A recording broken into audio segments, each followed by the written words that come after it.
morning, students. In the last video you have done the exercise 4.1 and now we will see the properties of determinants. Okay, so in properties of determinants there are total 7 properties are there, and these properties first we have to know to solve the some other questions to show type of questions.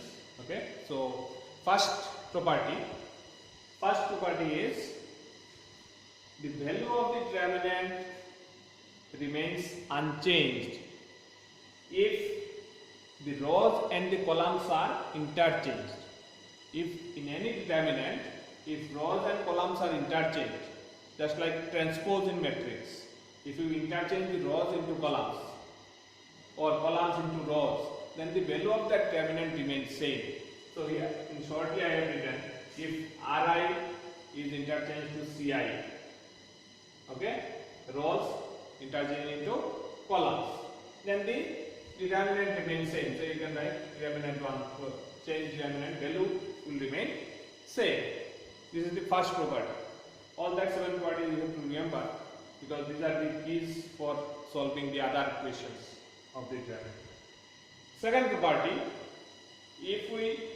if any two rows or columns are interchanged, if we interchange any two rows or columns of the determinant, then what happens? Then the sign of the determinant changes.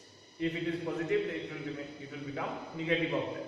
Means whatever the values will come before changing what is the value of the determinant, and if we interchange any two rows or any two columns, if we interchange, then the value of the determinant will be of change sign. If it is plus, this will become minus. If it is minus, this will become plus, like that. So this is the second property. Okay, if any two rows or columns are interchanged, then the sign of the determinant changes.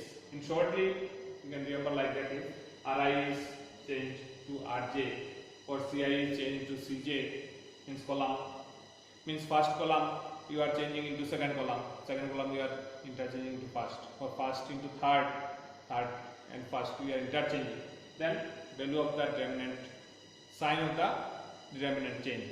So this first two, next third and fourth two we will see. What is that? Okay, if the elements of any two rows or columns of a determinant are identical, then the value of the determinant is 0. Identical, you can understand, identical means same. If any two rows, elements of any two rows or elements of any two columns are identical in same, then the value of the determinant is 0. So this is the third property. Fourth one, if all the elements of a row or column of a determinant are 0, if all the elements of a row or the column are 0, then the value of the determinant is also 0. So this is the fourth one. Okay, so next we will see the fifth and sixth. Next property is fifth one, if each element of a row or column of a determinant is multiplied by a constant, any constant say k, then the value of the determinant gets multiplied by that constant k. That is, if any row, if we multiply it by a constant, okay, or by any column, if we multiply it by a constant, then the value of the determinant also will be multiplied by that constant. So this is the fifth one. Okay, so next we will see the sixth one. Okay, next one,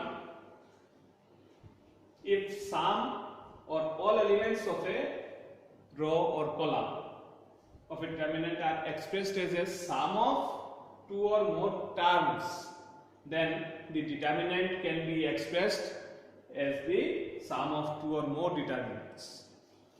If you have not understood, I will again clear it with an example.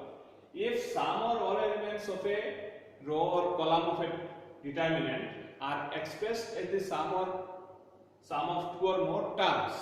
Say example, any determinant is there here, x plus 5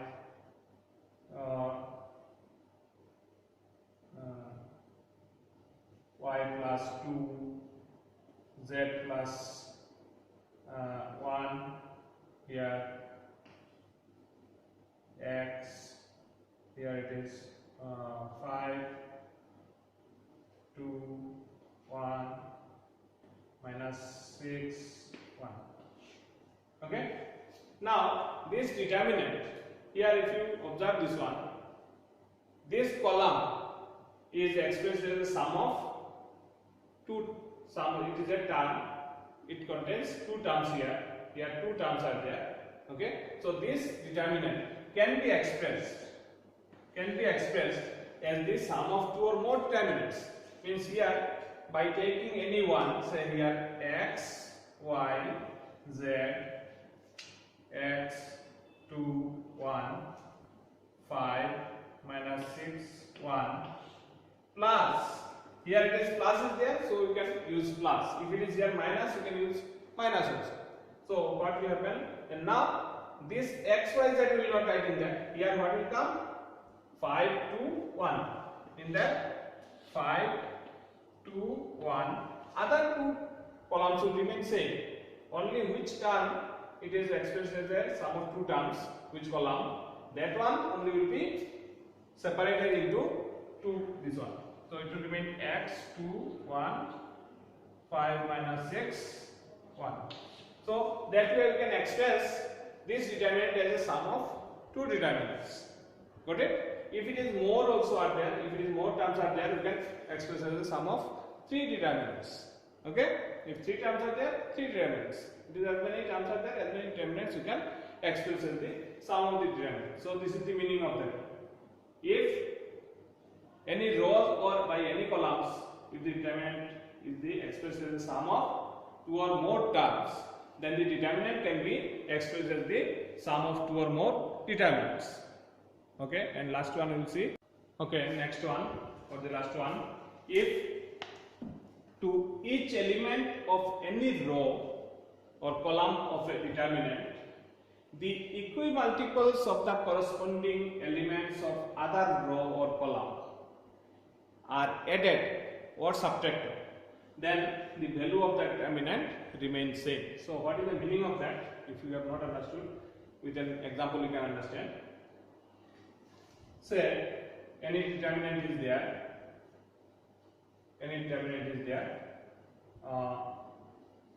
2, 1, 3, 5, 3, 2, 1, 0, 6.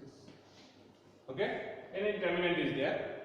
Now if we want that, we can equimultiples of the corresponding elements of other row, any rows or any columns.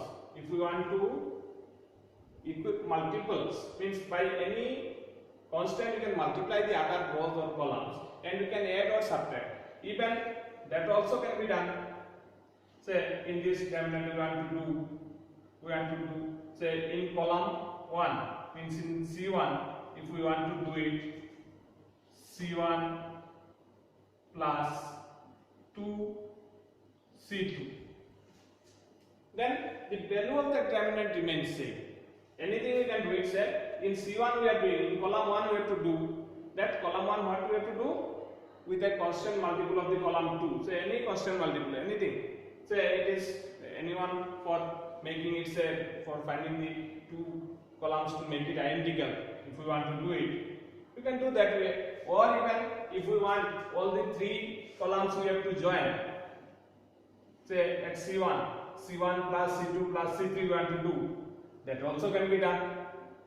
Okay, so that kind of operation if we do, the value of the determinant remains same, that it indicates this, and it is very important property of the determinant. Okay, so remember that whichever column we are doing, so on that we are doing, say at R2 we want to do it, at R2 we want to do it. What we want to do? Say with R2. So if here if we write R2, here first R2 should be there. In that we cannot do multiplication or anything. With that we can add or subtract. We can subtract say R1 we can subtract, or R3 we can subtract, or add we can do it. Okay, so that way we can do the operation. Then the value of the remnant remains same. Okay, so when we do the exercises, then it will be more clear. Understood? Thank you.